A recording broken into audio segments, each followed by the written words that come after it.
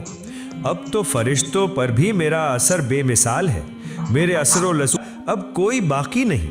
میرا خیال ہے کہ رب العالمین کائنات کی تدبیر اور انتظام کی ذمہ داری صرف مجھے ہی دے سکتا ہے۔ اس واقعے کے کچھ دنوں بعد اللہ تعالیٰ کے ایک گروہ فرشتے لوح محفوظ پر ایک تحریر دیکھتے ہیں جس میں لکھا ہوتا ہے، بہت جلد ایک شخص پر اللہ کی لعنت نازل ہوگی۔ یہ تحریر دیکھ کر سارے فرشتوں کا گروہ خوف سے کانپنے لگا۔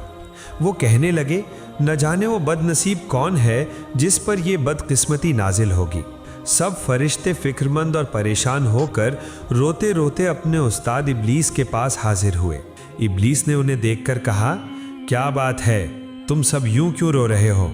تب فرشتوں نے کہا، اے استاد، لوح محفوظ میں لکھا ہے کہ ایک شخص پر اللہ کی لعنت نازل ہوگی، اسی سوچ اور خوف کی وجہ سے ہم رو رہے ہیں۔ استاد، آپ ہمارے لیے دعا کریں کہ ہم اللہ کی لعنت سے بچ سکیں۔ ابلیس نے یہ سب سن کر مسکرا دیا اور اللہ تعالیٰ کے دربار میں دعا کی، اے میرے رب، اے مہربان اللہ، تو ان فرشتوں میں سے کسی پر بھی لعنت نہ فرما۔ اللہ رب العالمین نے فوراً ابلیس کی یہ دعا قبول فرما لی۔ کچھ دنوں بعد ایک دن ابلیس نے عرش معلیٰ کے ایک تخت پر روشن نور کی حروف میں ایک تحریر دیکھی۔ وہاں لکھا تھا، اعوذ باللہ من الشیطان الرجیم، یعنی میں اللہ تعالیٰ کی پناہ مانگتا ہوں اس مردود شیطان سے۔ یہ تحریر دیکھ کر ابلیس سخت حیران ہوا اور اللہ سے پوچھنے لگا، اے میرے رب، وہ کون بدبخت شیطان ہے جس سے بچنے کے لیے تیری پناہ مانگنے کا حکم لکھا گیا ہے؟ اللہ رب العالمین نے فرمایا، بہت جلد تم اسے پہچان لوگے۔ ادھر جنات میں فساد برپا کرنے والوں کو ہلاک کر دینے کے بعد اللہ رب العالمین نے اعلان فرمایا، اے میرے فرشتوں، میں زمین پر ایک نیا خلیفہ پیدا کرنے والا ہوں۔ یہ اعلان سن کر تمام فرشتے اللہ تعالیٰ سے عرض کرنے لگے، اے ہمارے رب، اے مہربان اللہ، کیا آپ ایسا نمائندہ پیدا کریں گے جو زمین میں فتنہ اور خون ریزی کرے گا جیسے پہلے ہوا تھا؟ حالانکہ ہم تو تیری تسبیح اور حمد بیان کرتے ہیں۔ اس وقت اللہ رب العالمین نے فرمایا، بے شک میں وہ جانتا ہوں جو تم نہیں جانتے۔ پھر اللہ رب العالمین نے حضرت جبرائیل علیہ السلام کو حکم دیا، جبرائیل جاؤ اور زمین کی سطح سے ایک مٹھی مٹی لے آؤ۔ حضرت جبرائیل علیہ السلام یہ حکم پا کر فوراً زمین پر اترے۔ جہاں آج کعبہ موجود ہے وہیں سب سے پہلے ایک مٹھی مٹی لینا چاہیے، لیکن زمین بول اٹھی، اے جبرائیل، مجھ سے مٹی مت لو، اس مٹی سے اللہ رب العالمین جو خلیفہ پیدا کریں گے ان کی اولاد نہایت گناہگار اور سزا کی مستحق ہوگی۔ میں بے بس زمین ہوں، اللہ کے عذاب کو سہنے کی طاقت مجھ میں نہیں۔ یہ سن کر حضرت جبرائیل علیہ السلام نے مٹی نہیں لی اور واپس لوٹ آئے۔ پھر یکے بعد دیگرے حضرت میکائیل، حضرت اسرافیل اور سب فرشتوں کو مٹی لانے کے لیے بھیجا گیا، لیکن وہ سب بھی اسی طرح مٹی لیے بنا واپس آ گئے۔ آخرکار اللہ رب العالمین نے حضرت عزرائیل فرشتے سے فرمایا، اے عزرائیل، تم زمین سے ایک مٹھی مٹی لے آؤ۔ اللہ رب العالمین کا یہ حکم پا کر حضرت عزرائیل علیہ السلام فوراً زمین پر اترے۔ پھر زمین نے پہلے کی طرح اللہ کی قسم دے کر مٹی لینے سے منع کیا۔ تب حضرت عزرائیل فرشتے نے کہا، اے زمین، جس اللہ کی قسم تو دے رہی ہے، میں اسی عظیم اللہ کے حکم سے یہاں آیا ہوں۔ میں اس اللہ تعالیٰ کے حکم کی نافرمانی نہیں کر سکتا، لہٰذا میں ضرور ایک مٹھی مٹی لے کر جاؤں گا۔ یہ کہہ کر حضرت عزرائیل علیہ السلام ایک مٹھی مٹی لے کر عالم بالا میں پہنچے اور اللہ کے حضور عرض کیا، اے اللہ، آپ سب کچھ جاننے والے، سارے جہانوں کے پروردگار ہیں، میں نے آپ کا حکم بجا لایا۔ تب اللہ رب العالمین نے فرمایا، اے عزرائیل، اسی مٹی سے زمین پر ایک خلیفہ پیدا کروں گا اور اس کی جان قبض کرنے کی ذمہ داری تجھے ہی دوں گا۔ حضرت عزرائیل علیہ السلام نے عرض کیا، اے میرے رب، اے عظیم اللہ، اگر آپ نے یہ ذمہ داری مجھے دی تو آپ کے بندے مجھے دشمن سمجھیں گے۔ تب اللہ رب العالمین نے فرمایا، اے عزرائیل، ہر بندے کے مرنے سے پہلے ایک ذریعہ پیدا کر دیا جائے گا جس کی وجہ سے کوئی تجھے دشمن نہ سمجھے گا۔ پھر اللہ کے حکم سے فرشتوں نے اس ایک مٹھی مٹی کو طائف اور مکہ مکرمہ کے درمیان رکھ دیا۔ پھر اللہ کی رحمت کی بارش اس پر نازل ہوئی۔ 2 سال تک وہ مٹی بارش سے بھیگ کر کیچڑ بنی، 6 سال خشک مٹی میں بدل گئی، اور 8ویں سال حضرت آدم علیہ السلام کی شکل تخلیق کی گئی۔ پھر ایک دن ابلیس 70,000 فرشتوں کو ساتھ لے کر حضرت آدم علیہ السلام کے پاس آیا اور دیکھا کہ ان کا جسم پنجر کی طرح زمین پر رکھا ہے۔ اس وقت ابلیس نے انہیں حقارت کی نگاہ سے دیکھا۔ پھر کسی اور دن فرشتوں نے ابلیس سے کہا، اللہ رب العالمین اسی مٹی سے اپنا نمائندہ پیدا کرے گا۔ تب ابلیس نے کہا، یہ بات درست ہے، لیکن اگر اللہ تعالیٰ نے اس صورت کو میرے تابع کر دیا تو میں اسے تباہ کر دوں گا، اور اگر مجھے اس کے تابع کر دیا تو میں اس کی اطاعت نہیں کروں گا۔ اس واقعے کے 40 دن بعد حضرت آدم علیہ السلام کی روح پیدا کی گئی۔ پھر اللہ رب العالمین نے تمام فرشتوں کو حکم دیا، اے فرشتوں، تم سب آدم کو سجدہ کرو۔ تمام فرشتوں نے حضرت آدم علیہ السلام کو سجدہ کیا، لیکن ابلیس نے سجدہ نہ کیا۔ تب اللہ رب العالمین نے فرمایا، اے ابلیس، جسے میں نے اپنے دونوں ہاتھوں سے پیدا کیا، اسے سجدہ کرنے سے تجھے کس چیز نے روکا؟ کیا تو نے تکبر کیا؟ ابلیس نے کہا، میں اس سے بہتر ہوں، اے اللہ، آپ نے مجھے آگ سے پیدا کیا اور اسے مٹی سے۔ تب اللہ رب العالمین نے فرمایا، اے ابلیس، یہاں سے نکل جا، کیونکہ تو اب ملعون ہے، تجھ پر قیامت تک لعنت رہے گی۔ اس وقت ابلیس نے کہا، اے اللہ، یہ تو آدم ہی کی وجہ سے ہے کہ میں تیرے دربار سے نکالا گیا اور ملعون ہوا، یہ میری بدبختی ہے۔ تب اللہ رب العالمین نے فرمایا، اے ابلیس، اس تحریر کی طرف دیکھ جس میں لکھا ہے۔ ابلیس نے اس طرف نظر ڈالی تو دیکھا کہ لکھا ہے، اللہ کا ایک بندہ اللہ کے حکم کی نافرمانی کرے گا اور اس کی سزا اللہ کی لعنت ہوگی، یعنی وہ اللہ کی رحمت سے محروم ہو جائے گا۔ یہ پڑھ کر ابلیس سخت مایوس اور شرمندہ ہوا اور عرض کیا، اے میرے رب، مجھے قیامت تک کی مہلت دے۔ میری دوسری درخواست یہ ہے کہ مجھے آدم کی اولاد کے دماغ کے اندر داخل ہونے کی اجازت دے اور مجھے ان کی آنکھوں سے اوجھل کر دے تاکہ میں ہمیشہ انہیں دھوکہ دے سکوں۔ تیری عزت کی قسم، میں سب کو گمراہ کر دوں گا سوائے ان کے جو ایماندار اور اللہ والے ہوں گے، جو تیرے راستے پر قائم رہیں گے۔ تب اللہ رب العالمین نے فرمایا، میں تجھ سے اور تیرے پیروکاروں سے جہنم کو بھر دوں گا۔ پھر اللہ رب العالمین نے فرشتوں کو حکم دیا، تم حضرت آدم کو جنت الفردوس میں لے جاؤ۔ فرشتوں نے یہ حکم ملتے ہی حضرت آدم علیہ السلام کو جنت الفردوس میں پہنچایا اور اللہ تعالیٰ نے انہیں اپنی ساری نعمتیں عطا فرمائیں۔ پیارے ناظرین، اگر آپ چاہتے ہیں کہ اس کے بعد کا حصہ بھی سنیں تو اپنی رائے کامنٹس میں ضرور دیں، اور اللہ کرے کہ ہم سب شیطان کے دھوکے سے بچیں، یعنی ہم سب برے راستے چھوڑ کر صرف اللہ کے دکھائے ہوئے سیدھے راستے پر چلیں۔ اللہ رب العالمین ہم سب کو یہ توفیق عطا فرمائے، آمین۔